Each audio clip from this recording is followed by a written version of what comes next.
এই বিলালের বাচ্চা শীতের দিনে পানিতে পড়ে কাঁপতেছিল, তোমার দেখা দুঃখ লাগছে, আর তুমি বিলালের বাচ্চাকে পানির থেকে তুলে তোমার লেভের নিচে নিয়ে ঢুকাইছো। এই লেভের নিচে শুয়া শুয়া বিলালের বাচ্চা তোমার জন্য যে দোয়া করেছে, এই দোয়াটা আজকে তোমার নাগাতে উসিলা বানাই দিলা।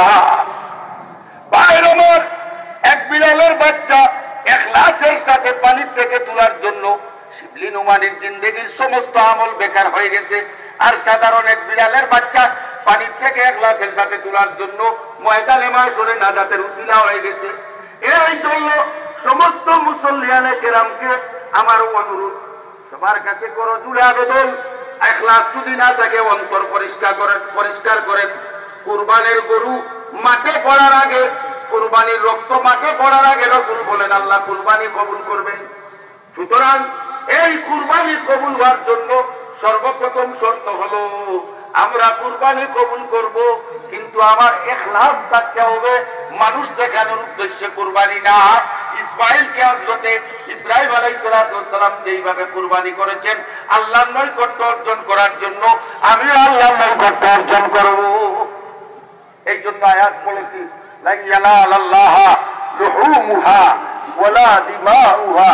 আল্লাহ বলেন আমি তোদের রক্তের দিকে তাকাই না, আমি তোদের গোশতের দিকে তাকাই না, আমি চাই তোমাদের ইখলাস, তোমাদের কলব কি, অন্তর কি।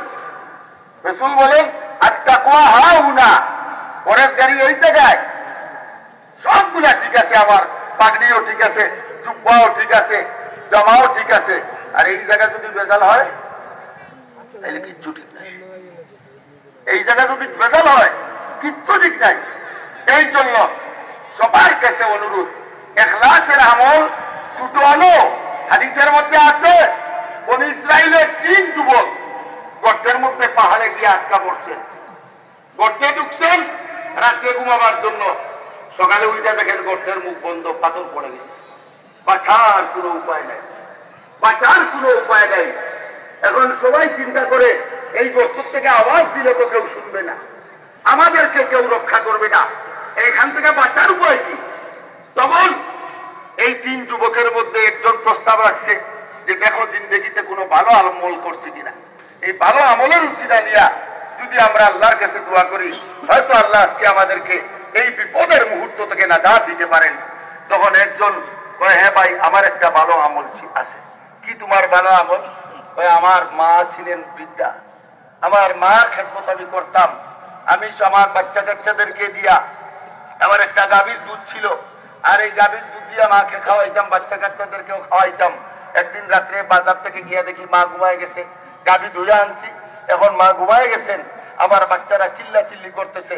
তখন আমি আমার মাকে না খাওয়াইয়া বাচ্চাদেরকে দুধ খাওয়াই নাই, পুরাটা রাত্র মার শিওরে বসে বসে আমি রাত্র কাটাই দিছি মাকে দুধ খাওয়াবার জন্য, বাচ্চাদেরকে উপবাস রাখছি একমাত্র আল্লাহ পাওয়ার উদ্দেশ্যে, মার সন্তুষ্টি অর্জনের উদ্দেশ্যে। এই আমলটা আমার নির্বেজাল। আল্লাহ এই আমলের উসিলা নিয়ে তোমার কাছে ভিক্ষা চাই, এই বিপদ থেকে আমাদেরকে মুক্ত করো। আল্লাহ রাব্বুল আলামিন পাথরকে ফাটাইয়া 2 টুকরা করে দিয়েছে, 2 টুকরা করে দিয়েছে। আরেকজন তোমার কি ভালো আমল ছিল? সে কয় আমার ভালো আমল, আমার একটা স্বাস্থ্যবান যুবতী ছিল, একে আমি বিবাহ করতে চাইছিলাম, সে রাজি হয় নাই। তখন আমাকে শর্ত দিয়েছিল টাকা পয়সার, আমি ছিলাম গরিব, সে ছিল ধনী, রাজি হয় নাই।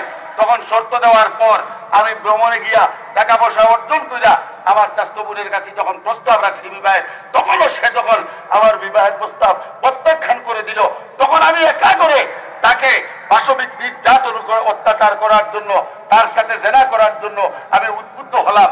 এই সময় আমার বোনে আমাকে বলছে ইত্তাকুল্লাহ, আল্লাহকে ডরাও। তখন আমি আল্লাহ ডরাইয়া আমার বোনের গায়ে আমি হাত দেই নাই। এটা আমার নির্বেজাল আমল। আল্লাহ যদি তুমি কবুল করো আমাদেরকে বিপদের রাস্তা থেকে, আজকে এই গর্ত থেকে তুমি আমাদেরকে মুক্তি করো। আল্লাহ রাব্বুল আলামিন পাথরকে আত্মপাত করে দিচ্ছে। আরেকজন সে বলল আল্লাহ প্রতীক দিয়ে গিয়েছিল আমার কাছে আমানত 2টা ছাগল, আমার এই ছাগলগুলো আমানত রাখবো আমার এক বন্ধু। বাইরে থেকে বিদেশ থেকে ভ্রমণ থেকে আসার পর আর তার খবর নাই, বছরে বছর চলে গেছে। হঠাৎ একদিন আসছে আমার কাছে, আইসা বলে ভাই আমার 2টা ছাগল তোমার কাছে রাখছিলাম, সেগুলো কোথায়?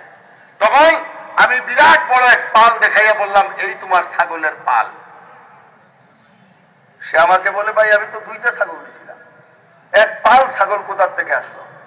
ভাই তুমি তো আমার কাছে আমানত রাইখার সাথে সাথে আসো নাই, এই ছাগলগুলো বাচ্চা দিছে, আমি লালন পালন করছি, এই তোমার আমানতের থেকে এই ছাগলগুলা হয়েছে, এই সবগুলা তোমার, আমার না।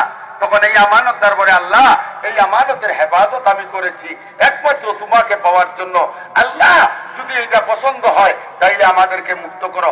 আল্লাহ 3 জন মানুষ বাহির হওয়ার সুপ্রশস্ত রাস্তা পাথর ফাটাইয়া করে দিয়েছে। এটা হলো ইখলাসের আমল। এই জন্য সবার কাছে আমার অনুরোধ, 8:30টায় জামাত হবে।